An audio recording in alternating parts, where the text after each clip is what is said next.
this point, I'm going to turn the microphone over to Rich Carlson.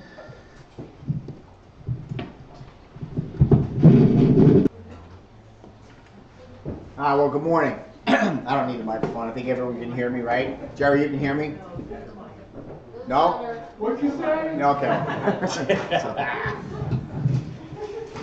All right, so I'm Rich Carlson. I'm basically here with Lake Mohawk Country Club, but also I'm with the New Jersey Aquatic Safety Coalition and a couple other different organizations that have to do with aquatic safety. You're tight, but we can't hear you at the back. Yeah, they really can't. We really don't. Gotta work on your projection. Yeah, if I start using the microphone, I may start doing karaoke like I did with my granddaughter, all right? And you definitely don't want to hear that. So, all right, so just real quickly, what we're going to do is just give you some updates. So, can you put on a slide presentation? There we go. All right. So there's a new Red Cross lifeguarding course that came out effective of February. So I was out in Reno, Nevada for the AOAP conference, and we did an extensive introduction to this course. So there's really not that many changes except for the prerequisites. So now what happens is that it's really not going to affect anybody in this room. It's going to affect your lifeguards. So what happens now is that they've made it a little bit harder on the prerequisites. Instead of swimming like 550 yards continuously, you're going to swim 350 yards first. All right, stop, tread water for 2 minutes, and then continue for another 200 yards.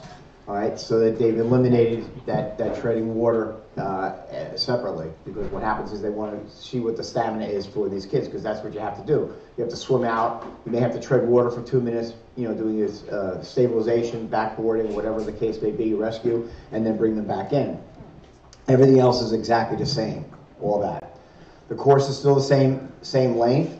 They're trying to push the blended learning, where what happens is that the kids can watch all the videos ahead of time and then come and do, like, I think it's like 6 hours, 6.5 hours online, and then 21.5 to 22 hours in person where they can do the skills, all right? And the certification is good for, obviously, for 2 years. Now, lifeguard instructors, we'll go into this, but we're going to go over the PRB requirements, the PRB proposal from COLA. I was working with Eileen on this, and I really wanted to go over with it before she came in today to make sure that we had everything, our ducks in a row, but I'll make a proposal. Some new boating regulations that came out. Anybody here from Polandskill Lake? All right, so I've been working with you guys on that. All right, how'd you make out on that? We'll find out later. All right, the annual aquatic safety seminar, lifeguard management and pool director survey, and then some training opportunities, which I just got last night from the waterfront directors. All right, so the new lifeguarding course, all lifeguard instructors, if you have any LGIs, lifeguard instructors, they have to update before August 31st of this year. After that, they cannot teach. They can't teach the old course. So this year, we're going to kind of have like a blend of the new courses and the old courses. So most of our lifeguard instructors, they've already pretty much updated to the new course. So you can have people teaching the new course and people teaching the old course. The old course cannot be taught after August 31st. Don't worry about it, because the certification is still valid. Even if they teach the old course, it's still valid. There's not that much that has changed. All right, only pretty much the prerequisites. All right. The current course can be taught. All right. Now the new prerequisite test is a swim, tread, swim. Like I said, 300-yard swim, tread 2 minutes, and then 250-yard swim. Updates on CPR and first aid. They've updated the CPR to make it more with the professional rescuers. So there's just slightly some changes in that. Basically it has to do, instead of like, you know, 1 breath every 3 seconds for child and infant, it's like 1 breath every 2 to 3 seconds. For an adult, it's 1 breath every 6 seconds now instead of 1 breath every 5 seconds. Just minor changes, all right? There's more emphasis on surveillance. They spend more time on surveillance to teach the kids how to watch their water. And then zone validation. This is very, very big. And the health inspectors are going to be doing, try to enforce this, because zone validation, you have to have like lifeguard zones where they, on a map, on a diagram of what they can watch, what their areas of responsibility. They have to overlap. And then what happens is they test you. All right. So what happens is that I'll come in there and I'll say, okay, listen, what can you see? The furthest part What can you see? And I'll put something out there. Can you see that? Yes. Can you see that over there? Can you see this? Yes. Okay. And now what happens? Then I time them how far they can get from their lifeguard chair or their lifeguard station to the furthest part of their zone. And it has to be within 30 seconds. So what happens is then what happens is then you have to kind of like make another zone and then another lifeguard on duty. So that's very important. That doesn't work, right? Zone validation, and then team response, all right? And I know a lot of this, sometimes for us, is we only have 2 lifeguards on duty at any one time, so that's your team, all right? But they may include on your team responses that non-aquatic staff, your clerical staff, your gatekeepers, your maintenance people, all right? Something like that. All right, so this is part of your public recreation bathing code. Okay, the zone testing and validation is required under the PRB that you have to do this, all right? Now, how many health inspectors do this? Not too many, all right? But it depends on what area of the state you are. Up here in Sussex County, I don't think they do it that much. But here, what happens is you have to be ready for it. So, and you have to have it validated and you have to have it documented. So you test your zones of protection surveillance area and what lifeguards can see and respond to within 30 seconds to the furthest part of their zone. And you have to validate it at different times of the day or at different times of the week. You know, you may be crowded and you may have to have extra zones and extra lifeguards on duty. And then you have to document it by a diagram, testing and recording it. All right, make sure that you document everything. Put everything in writing. Document. If it's not in writing, it doesn't exist. All right. This is the PRB in-service training requirements. Okay, you do have in-service training requirements. The industry standard is 4 hours per month for in-service training. So what happens is all you have to do is like 4 hours per month. You only have 3 months of the summer, so you're talking 12 hours. All right. So and you do like 2 hours every other week, or you do 1 hour or every week or something like that. But it's required in service training and a minimum of 4 hours. And again, it has to be documented. You have to have the sign-in sheets. You have to have lesson plans and reference material. You can bring in subject matter experts. You can bring somebody in from the ambulance corps to teach something like, just to show you or demonstrate something like on the new CPR techniques. So you can bring them in from the fire department, the health department. You know, train your non-aquatic staff. All right, custodians. We train our custodians. We train our boardwalk staff and our restaurant staff in CPR and first aid. Our road department is trained. They used to be trained in basic water rescue because these guys are driving around even when the lifeguards are not on duty. So they have some equipment in their cars. So in service training, you conduct a drill with your local EMS and police department. In the beginning of the season, we invite the EMS, our Sparta ambulance, to come down. And what happens is that we show them what we do in the water first, and then when we get them onto the dock, then they belong to the EMS. So we work with them. In a lot of places, what happens is you get your EMS and you come down here. Many years ago, what happened was that we were using cervical collars. Now, I was an EMT for several years, for 45 years, it lapsed. But, you know, we don't train our lifeguards to use cervical collars. All right, and the ambulance gets upset when they arrive at the scene and they see that we've had this guy backboarded and they don't have a cervical collar on him. So we tell the EMS, you want us to do cervical collars, you have to teach us how to do it, and you have to give us the equipment, because we don't have it and we're not trained to do that. So that's what you can do. So some local EMSs will do that. All right, you work in a very good capacity with EMS. When I was in Allendale, over there at Brookside, what happened was we made sure that we had the exact same equipment that the ambulance and the police department had, in oxygen and that. So what happens is that we could trade off. If something happened, we were never without any equipment. Our equipment would go with the patient, and then they would leave their equipment with us, and then when they came back, we just exchanged it later on. We conduct a drill with your lifeguards, your gate personnel, your camp counselors. How many people have camps? Anybody have camps? All right, so at your camps, what do your camp counselors do when they bring their kids down to the water? They all of a sudden they're gone? No, it should be an extra set of eyes. Teach them basic water rescue. It's only 4 hours. It's not a lifeguarding course, but what happens is they can also be an extra set of eyes and ears. So your camp counselors, your office staff, your maintenance, even your members, all right? You have the moms and the dads or the grandparents that are frequent flyers and they sit there at the beach all day. Train them in just basic water rescue, where the equipment is, all right? Because your lifeguards are going to need some help. Hey, listen, Mrs. Smith, can you go get me the backboard? All right, so train them how to do that. Conduct drills during open hours with members and patrons present. I can't say this enough. I'm doing, again, I told you that I'm doing investigations for insurance companies and drownings and whatever.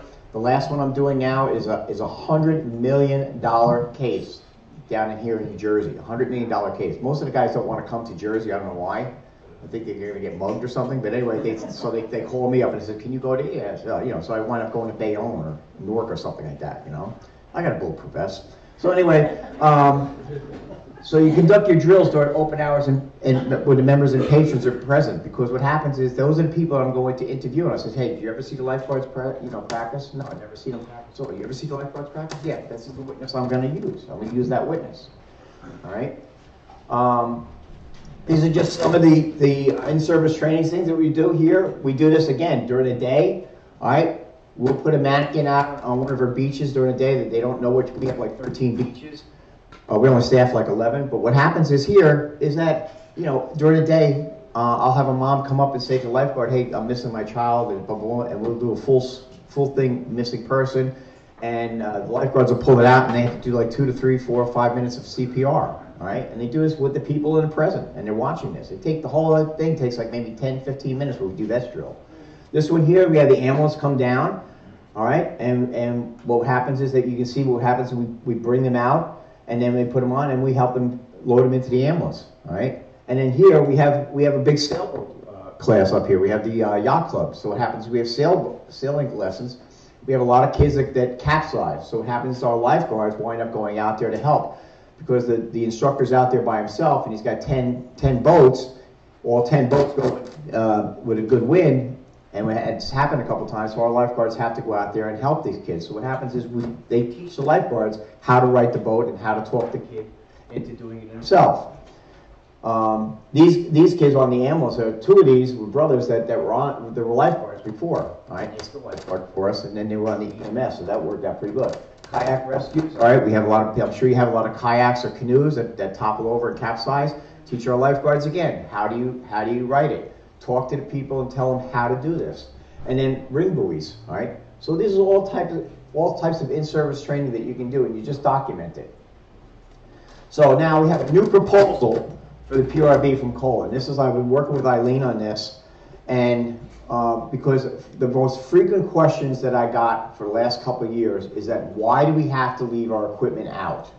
And I constantly fight with the health department on this regulation.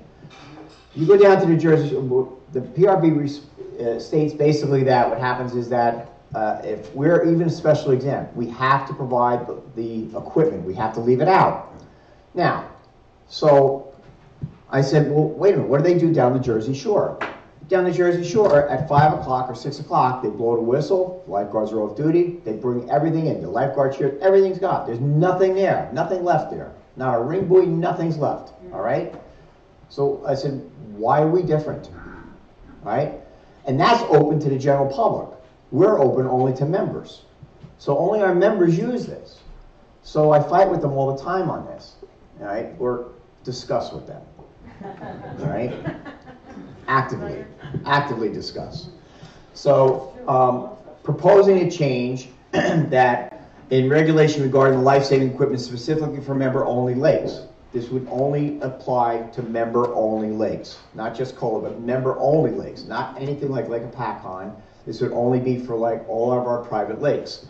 Proposing a change in regulation regarding requirement for pool director certification to apply to all waterfront directors. We're going to get to that later on. So these are 2 proposals. All right, so the first one, this comes right out of the PRB, all right, out of Title 8.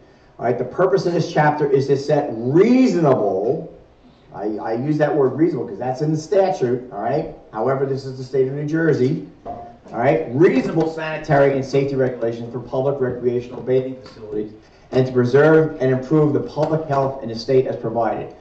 One of the big things is, when I went to college or when I went to graduate school, I got an A+ in battling bureaucracy. So the thing is that you have to use their own words. You have to use their own words against them. So the key word here is reasonable.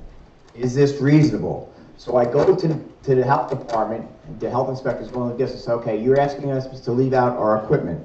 Our equipment costs like each beach, let's say $1,000. You got backboards, you got first aid kits, you got ring buoys, you got rescue tubes, You have a cell phone. You have all this equipment that's out there.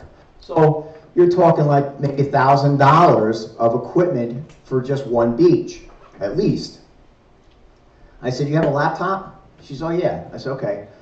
Park your car over there, leave the windows open, put the keys in the ignition, put the laptop on the dashboard. Would you go away from that? She says, no. Then why would we want to leave our equipment out?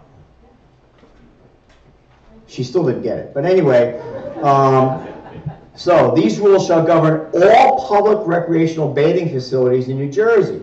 All right? All public recreational bathing facilities in New Jersey. All right? Now, bathing beach means a designated area of a natural or artificially constructed pond, lake, which is used for bathing and swimming. Public recreation bathing facility and aquatic recreation facility that includes state, county, and municipal facilities, as well as any beach that an owner or operator permits for use as a public swimming area through advertising, publicity, or designation. Does anybody advertise for membership outside of your community? Okay. So we're on the same page?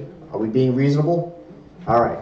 So public recreational bathing facilities do not include a non-bathing beach and or a private recreational bathing facility.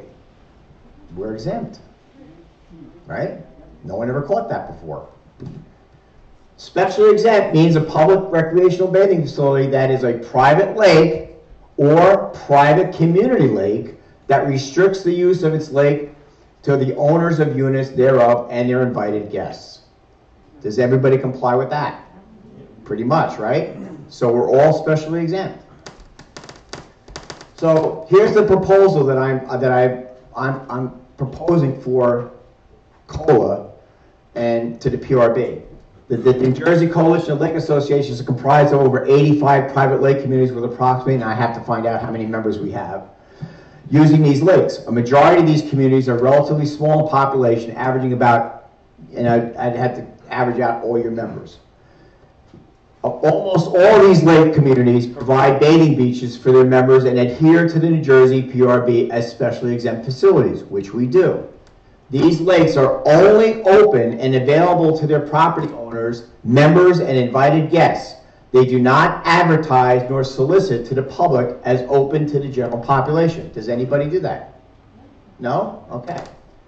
So these lake communities provide for their members and property owners by adhering to the NJPRB, especially in the areas of sanitation, water safety, and testing. We still test our water, all right? So the rationale, which might be a big word for them, some of our member lakes find it difficult to provide lifeguard and first aid personnel at all times. Some choose to provide lifeguards only on weekends and holidays. This could be due to budget constraints and or shortage of qualified lifeguard personnel. They're not going to go by the shortage of personnel. They don't go by that. All right? They kind of like almost disregard that. All lake communities that provide lifeguard services at any time, whether regular or special hours, readily comply with the NJPRB required life-saving equipment certification staffing. We all do that. So if you do provide lifeguards, even if it's on weekends or special holidays, whatever, you do comply with that because they have all that equipment. So you do have that. However, the requirement to provide all life-saving equipment at these beaches that when lifeguards are not present is neither safe nor cost-effective. So, first of all, it's not. I asked the health inspector who was with us one time, and she readily admitted. She goes, well, do you have those little pillow things? I said, what are you talking about the pillow things? I said, our lifeguards don't sleep on duty. We're talking about the pillow things. Those things that go on they go on that thing over there. You talking about the backboard? She says, yeah. These people are charged with responsibility to inspect us, and they don't even know what this stuff is. All right? This is like going to a mechanic and looking at your car and says, yeah, I have no idea what I'm looking at. All right? So here, the thing is that, we said, listen, I will come in and educate the health department. I'll come in and I'll volunteer. I'll come in there and tell you, here's what the equipment looks like. I sent it here. This is what it's used for. The first time I ever worked here in 2010, the inspector goes and he says, listen, where's your 60-foot line? What are you talking about 60-foot? You have to have a 60-foot line. I said, well, for what? He said, yeah, 60-foot line has to be tied to your rescue tube. It's a rescue tube. You don't have a 60-foot line. You tie it to a ring buoy. It's right here. He pulls out his book. He says, yeah, it says ring buoy with a 60-foot line or a rescue tube. I said, yeah, or a rescue tube. A rescue tube doesn't have a 60-foot line. There's nobody attached to the other line. The ring buoy, you throw out, you pull it back. Rescue tube goes with the lifeguard. Lifeguard go back. We don't have anything tied to him. He couldn't figure it out. So I had to have luckily we happened to have a clothesline in the cabinet, and he said, well, that'll suffice. He tried to save face, so that'll suffice. So we take that. So what happened was I had my assistant Derek. He goes, Derek, open the door for beach 2, beach 3. So he took the thing and just put it out there. So there's your 60-foot line. It was the same line. We just used it from one to the other. All right. I mean, I'm sure he knew. I'm sure he catched on, but and then the noodle policy. One says, well, do you have a noodle policy? I said, what are you talking about, noodle policy? Roman noodles, egg noodles, what are you talking about? What kind of noodles are you talking about? Those little floaty things. I said, well, you show me in the code and we'll comply, but we don't have one.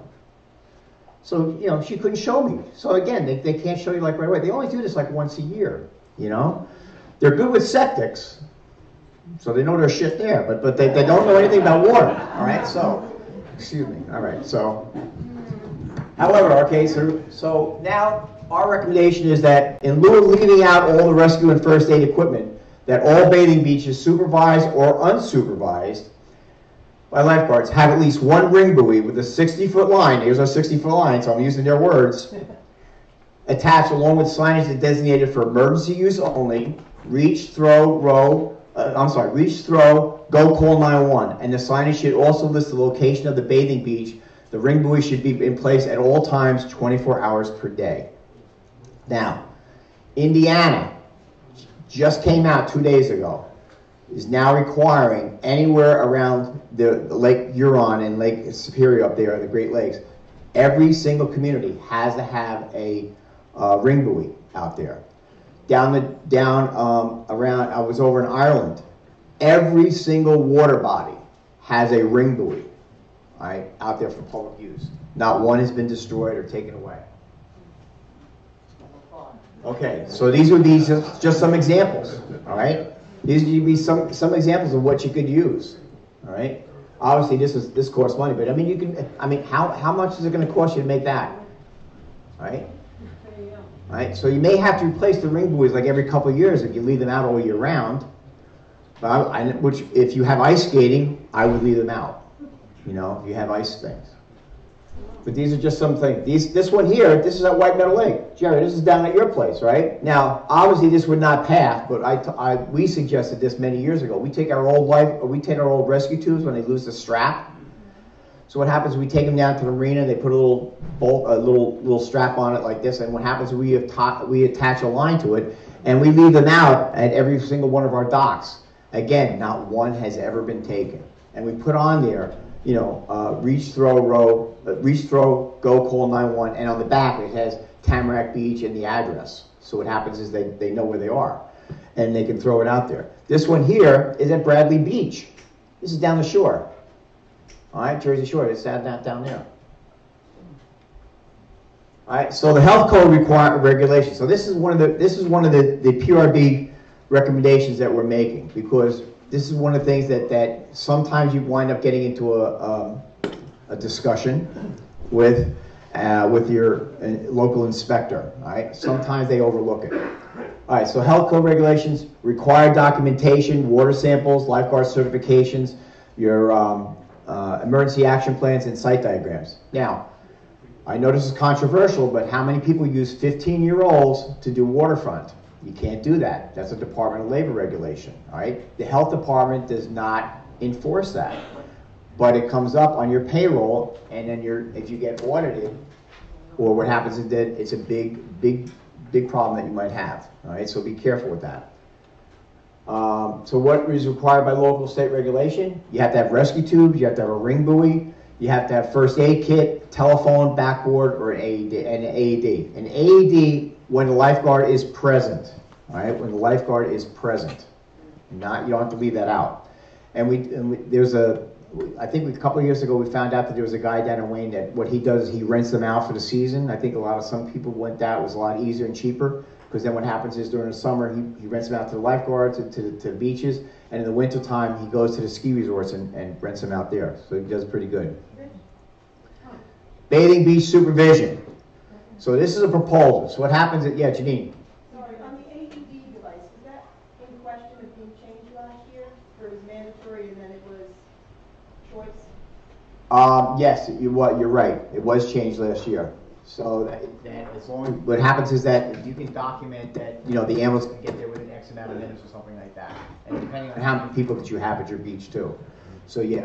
Thank you. I'll get that back to you, all right? So, all right, so bathing beach supervision. So what happens is that you always have to do a little negotiation, all right? Arbitration or negotiation, I'm pretty good at that. So what happens is that you want to do is a proposed change and amend to the NJPRB. Now, I work with the New Jersey Pool Managers Association. So what happens is if in the PRB, all pools, now we're talking clear bottom pools, regular standard pools, they have to have pool director certification. So in their ultimate wisdom, they passed, the New Jersey PRB, the health department passed this regulation, but they had no certification course in place. So of course the pool manager goes, okay, well what's this pool director certification? Is it the CPO, the certified pool operator, to work the chemicals? No, that's a separate one. We're talking about pool director. Okay, well what is that? So of course now the health department steps back and you're trying to figure out. So we already had one ready-made, so we suggested, Red Cross, use the lifeguard management course. It's an online course. So finally they accepted it, but New Jersey, they had to get their money in there. So what happens is, okay, they have to have an in-person test. So you take the class online, then you have to come to the test and take the in-person test. And when you do that, there has to be almost kind of like a little thing where I go over your PRBs, I go over your policy procedures to make sure they comply, and then I give you the test. The test is the exact same test as you take online, except for 2 questions. They ask 2 questions on the PRB. Even if you get them wrong, you pass. All right. So, all right. So our proposal is, now that's only for pool directors. All right. There's nothing for waterfront directors. So when we started doing our lifeguard management courses in class, we gave them the option to do this, and every single person who all your waterfront directors who came to the class thought that this was fantastic and great, that this should be mandated. So this is the thing that we throw them back a bone to the PRB. We said, listen, we would like to have this requirement. The PRB requires training and certification as a pool director. This certification is for standard pools only, and the American Red Cross Lifeguard Management course with the supplemental proctored in-person written exam is approved to satisfy this certification under the PRB. Our recommendation is to extend this required certification to all aquatic facility operators, waterfront directors. This course includes extensive information on the PRB and is valuable to all aquatic facilities, not just pools. So we give them a bone. They give us that we can just have the ring buoys out. We ask for this. All right. Quick question on the ring buoy real quick. I'm sorry? Specific size on the ring buoy? No, there's no specific size. I mean, obviously you don't want it like the size of a lifesaver, I mean, the smallest one is probably like 15 inches. So, but I would make it like maybe the standard is probably 24 inches. They come 20, 24, and 48. I think between 20 and 24. I don't think you need anything bigger than that. Rich. Yes, sir. So the set that we have at White Meadow Lake, The rescue tube? Yeah. That would not fly. it won't. No, because you can't throw that really. All right. All right. So, but that's one of the suggestions that we made, Charlie, for like all of our docks. We still put them out there for the docks, and we leave those out all year round. Right. And we just replace them as they get cracked and stuff like that. I still think that's a great idea. For people that can just throw it. I think your situation, your standard thing is great. I like that. That's why I took a picture of it. All right. But I have to out with those green boys. I would suggest it. Now this is something that we're proposing. All right. It's not in effect yet, but we're proposing this. Bathing beach supervision. All bathing beach shall be under the supervision of a designated adult supervisor. That's in the code. What we're recommending is the adult supervisor shall meet all the requirements of those designated as a pool director and should be designated as waterfront director. All right. Currently under the PRB, all pool directors must be certified in lifeguard management, all right, and successfully pass the New Jersey state test. All right. We can do that. We've done that here. Okay. New boating regulations, all right? Effective November 1st of 2023, it is mandated that anybody that goes out on the water in a boat, no matter what size, under 26-foot boat, has to wear a life jacket on their outermost garment. You can't just wear it underneath your overcoat. You must wear a life jacket. It can be an inflatable, but you must wear a life jacket, all right, until May 1st. From November 1st until May 1st of every single year. New Jersey is the last state in the Northeast here to approve this. Pennsylvania, New York, Delaware, Maine, all those, Connecticut, they've all had this regulation for the last 3 or 4 years. New Jersey, we're the last one to catch on to this. So, starting November 1st, no owner or operator of a recreational vessel less than 26 feet, including rowboats, canoes, kayaks, stand-up paddleboards, shall permit its operation between November 1st and May 1st unless each person on board such vessel is wearing a personal flotation device of an approved size while such vessel is underway. It has to be Coast Guard approved. A person who's inside a cabin is exempt. If you have a cabin, it's an enclosed cabin, you're exempt from it. All right. So in short, you have to wear a Coast Guard approved life jacket at all times between November 1st and May 1st if you're out on the water on any boat that's 26 feet and under and doesn't have a cabin. Rich? Yes. Hey, Christine Lee Stockholm. Why the period of time? What was the rationale? That's the cold water, all right? So what happens here is like we had a lot of cold water incidents and cold water drownings, all right? So just up here in Lake Mohawk, we had 2 in 1 year, not drowning, but we had 2 incidents. So what happened was that in March, it was like kind of nice weather like we had a couple weeks ago, all right? So kid was out there, he had a shorty wetsuit, but he had no life jacket. He was out on a sunfish, and what happened was he overturned in the wind. He lost the dagger board, so he could not get the boat back up, and he was in the water. Well, the temperature might have been like 60 degrees, but the water temperature was probably just under 40. So, and there's nobody out on the lake. Nobody is out there. Just by chance, some woman up on the hill off of the bridle path, she happened to see him out there struggling, so she called 911. So the cops came, ambulance came, they called us. We did not have a boat in the water. It was like middle of March. We just happened to be with the marina staff at an event, so they went down, they got a client's boat, they went across the lake, they retrieved him and brought him up, and he was treated for hypothermia. That was in March of that year. In October of the exact same year, what happened was there was an elderly gentleman, he liked to fish, and what happened was he had his boat underneath the in the marina underneath the shelf there. So he was out there. It was a Monday. Now marinas are usually closed on Monday. What happened just by chance, the 2 guys were working inside to catch up, because they wanted to get all the boats shrink wrapped. So the owner was paying them like overtime to get some of these boats out. So they went down there on a Monday. The place was closed, but they're doing the shrink wrapping. So I don't know if you know the shrink wrapping. It's very noisy. All right, they're doing all that stuff. So they're inside, and this guy's outside, and what happened was he fell in between his dock and the boat, and he was in the water. And being that he was elderly and the cold water, he could not get out of the water. So he was struggling. So these guys, they get ready to leave, and usually they go out the front door. But they figured that if they go out the front door, people are going to think that they're open, so they went out by chance. They happened to go out through the dock door. As they go out, they hear this like little kind of like whining and screaming, like not screaming, but like kind of like a whining or whatever. They look over, and sure enough, they pull this guy out. If they had not been there, there's no doubt in our mind that this guy would have drowned. And again, ambulance called, whatever.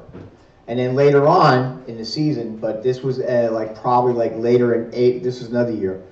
I think it was like towards April or almost in May. We weren't quite really fully staffed yet, but we had our marine patrol out. 3 kayakers, obviously alcohol was involved. And one was wearing a life jacket, the other 2 were not. They overturned in the wind. And one recreational boater happened to pull one guy out. Our marine patrol pulled out the other guy. The other guy who had the life jacket, he was able to make it to shore. But again, what happened was if they weren't out there, they'd have life jackets and they got away from their kayaks and stuff like this. So, but that's just here on Lake Mohawk. But what happens is that they promulgated this because there's so many cold water boating. You get all these fishermen that are out there, and it's almost like they refuse to wear life jackets, all right? And the other ones and they're fully dressed and they fall in the water, you know? So that's what's prompted this. So we've been advocating this for quite some time, and they finally made a state regulation now. All right, so, and again, all power vessels, including vessel, tow line, and skier, conducting water skiing operations, including wake surfing, chow while underway, keep at least 200 feet distant from any wharf, marina, dock, or pier bridge, structure, abutment, or person in the water, and 100 feet from other vessels or any shore approved aid to navigation. So we had a problem with that with Paul and Skill, right? So what happened with Paul and Skill? Did you get that straightened out? We were grandfathered in. Okay, yeah. I kind of figured that because it was in the regulation. So what happened is Paul and Skill Lake is only 400 feet wide at its widest point. So, and they have a ski that goes right down the center of the thing. So they've had that regulation for quite some time. So the woman, the sergeant, she's really very good. She's very conscientious. So she's going through the regulation. So she contacted me, and of course I contacted Paul and Skill, and we went over this. So what happens is that we're just going to keep the regulation as is, right? Because like I said, it's grandfathered, and you know. So we've had, you know, knock on wood, you haven't had any incidents or whatever, and everybody knows what they're doing. It's a private lake too, so it's not like you have outside people. All right, so they're kind of exempt from this. So what happens is it's like a permanent exemption. They have it in their regulations. All right, so we're going to have our annual aquatic safety seminar. I did a survey to see, okay, we usually have it like on a Sunday morning or a Sunday afternoon at the Y, and you know, people. So we said, okay, every time I invite the health department, they can never come on a weekend. It obviously involves overtime. So I said, okay. So I put out a survey. What would be a weekday? And I gave them out several days. So this happened to be the consensus. We're going to do it on a Monday night. We're going to do it here. So it's Monday, April 29th, 6 to 8:30. This is only for your waterfront directors. All right? It's only for your waterfront. You're perfectly welcome to come. But what we do is we'll go over all the PRB regulations in detail, and the new lifeguarding course and all those types of things. All right? So it's going to be here from 6 to 8:30 in Lake Mohawk. All right? Follow the next day if we have any interest. And it was a guy from Pines Lake. It was a guy from Pines, right there. Okay, yeah. You know what's going to answer your question, right? Yeah. All right, you ready? Yeah. Okay. Tuesday, April 3rd. If we have enough people, the very next night we'll do the same thing, 6 to 8:30, and that'll be just before we do the lifeguard management and pool director certification. That's just where we're. And what happens is I ask the waterfront directors if they want, come here. Bring a copy of the PRB with you. We'll go over it ad nauseum and highlight just the things that apply to you, because half the stuff doesn't apply to us at all. And then what we'll do is we ask you to bring your policy and procedures, because we want to make sure that your policies and procedures adhere to the PRB, right? That they're either more stringent or they meet the requirements there. And then we'll give you the test if you want to take the test, all right? So, but I have to have some pre-registration for that, so I have to know. So I'll do it for if I can get like 3 or more people, I have no problem doing this. All right, and then training opportunities. I just got this from our waterfront directors. We provide free training for in-service training for our COLA members. All right, so anybody can come down here for in-service training. So we're putting that together. We don't have dates, but we have the topics, but we just don't have dates. Basic waterfront lifeguarding course, we're going to have 2 this year.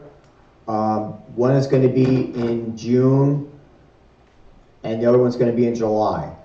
It's going to be a blended learning. They decided it's going to be the new course. It's going to be blended learning, so it's going to be like 6 hours online, and then 21 to 22 hours in person. And those are usually like Monday through Friday, from 8 o'clock until 12 noon, and there's a couple that are from 8 to 2, all right? So, but again, I just got that last night, so once I get it all in writing and stuff like this, I'll publish that to COLA, and you guys can put it out, all right? And then the lifeguard recertification classes, we got those also. What happens is we invite COLA members to, if you want to send your lifeguards down here for recertification, we only charge you, we have to raise they have to raise the rates because Red Cross has raised its fees, and what happens is obviously our instructors are getting paid more too, so we have to include that. So it used to be like $90, I think maybe $100 now, right, for recertification, or $175 for every, right? And that is a menu. You usually have to take the CPR part one night, and then the water part on another day, right? So those will probably be done before Memorial Day. So that's schedule out. And like I said, the in-service training schedule will publish that. We have the topics, but we don't have the dates. Right? We usually do this like every other Sunday morning or during the week. And they'll be available. We'll definitely have them by the April meeting, right? But they're done, but we just have to put everything together. All right? And that's it. Does anybody have any questions? Yes, ma'am. Hi, Narcan training, is that included in the lifeguard certification? I'm sorry, what? Narcan training, do the No, lifeguards? we do not do Narcan training, no. That would be a separate option. It just came out. That'd be an extra module, and that would add extra time on it. What we do is on the basic water rescue, we just do the basic lifeguarding. We only do the waterfront and CPR and first aid, and we include the bloodborne pathogens, right? Bloodborne pathogens you have to have every single year, and it's idiot proof. We just add it right onto the CPR, so we just add that on there, right? We add on oxygen administration for our people, for Lake Mohawk, and for our Marine Patrol, but we don't add it onto the other class. Should we apply for special exemption again this year? You recommended it last year to us. I would recommend that you claim special exemption, and right, because and then what happens is that way you can decide when you want to have lifeguards on duty. Okay. Thank you. I'm sorry. Yes. The ring boy requirement, is that a new law? No, it's not in place yet. No. It's a proposal? It's a proposal. Okay. All right, it's a proposal. It's not mandated here. Okay. All right. Yep, Charlie. When you apply for special exemption, I always put in special exemption every year, and our Board of Health doesn't question that. But I heard that supposedly, that if you apply for special exemption, you actually have to file a request with the state, and you have to get state approval. Is that true? No. What happens is at the beginning of the season, you have to declare on your checklist, Right. on your PR, that's in the appendix of the PRB. It says, are you claiming special exemption or not? Everybody should just claim special exemption. Here's the reason why. We weren't doing it. We were told, and at one time we were told, you're Lake Mohawk, you provide lifeguards, you don't have to claim special exemption. All right, yeah. But what happens is in August when we lose our lifeguards and we have to start not staffing any of our beaches, what happens there? We can't close our beaches. We can't put up closed no swimming, all right? Because people can come down here. They're members. They can use it. So, and then what happens is after 6 o'clock when we go off duty, people can use it, all right? So we're not providing lifeguards all the time. So then somebody a health inspector that happened to be a lifeguard at one time in her life, she came over, she said, no, claim special exemption all the time. This way what happens is that, you have a rainy day or something like this, you just put a sign up there, like, no lifeguard on duty. Swim at your, that was the other thing. Remember swim at your own risk? We weren't allowed to do that. I said, show me in the PRB where it says you can't say swim at your own risk. McDonald's has drink coffee at your own risk, all right? But we can't swim at our own risk. So they fought us on this, and they weren't going to approve us. And then Highland Lakes, Jack McLaughlin, took them to task on this because they weren't going to let them open up. So he took them to court. He says, all right, you know what? We're suing you because you're not letting us open up. And they backed down right away. No lawyer, no attorney general is going to say you can't swim at your own risk. No lawyer is going to be able to say that. All right? I said, you show me the code. And they couldn't. They couldn't show me the code, and they couldn't get anything from Trenton to show me. So I said, you know what? That sign's been up there since Fran Smith. All right? It's been up there. Swim at your own risk at all times. That's it. We're not taking it off. So, all right? So they finally let us go on that. Yes? Our insurance requires us to have that. So There you go. It's not a state code.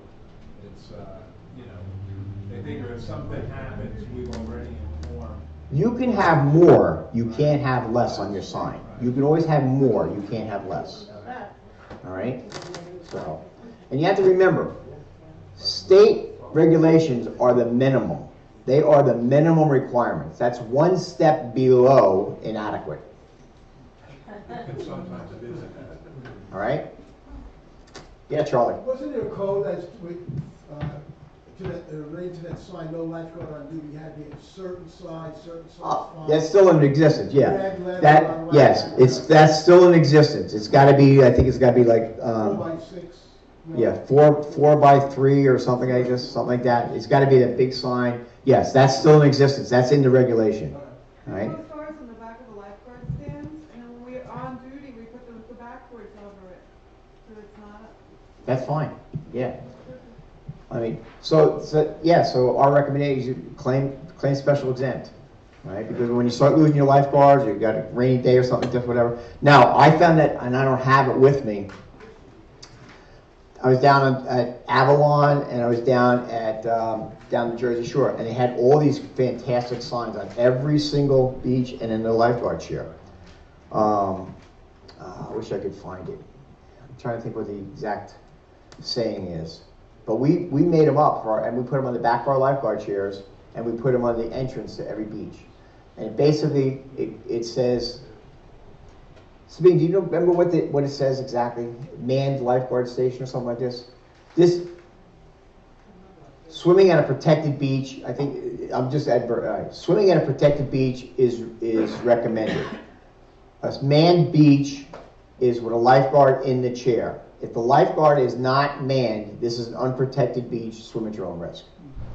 All right? So what happens is that, like, we might have our lifeguards on duty, and then all of a sudden it starts to rain, all right? Or we have to close for thunder lightning. We send our lifeguards home, and they have to be back within 20 minutes as soon as we text them or whatever, like this, the sun comes out, they have to be back. But during that time, someone comes back, what happens is that, all right, a protected beach is when a lifeguard is in the chair.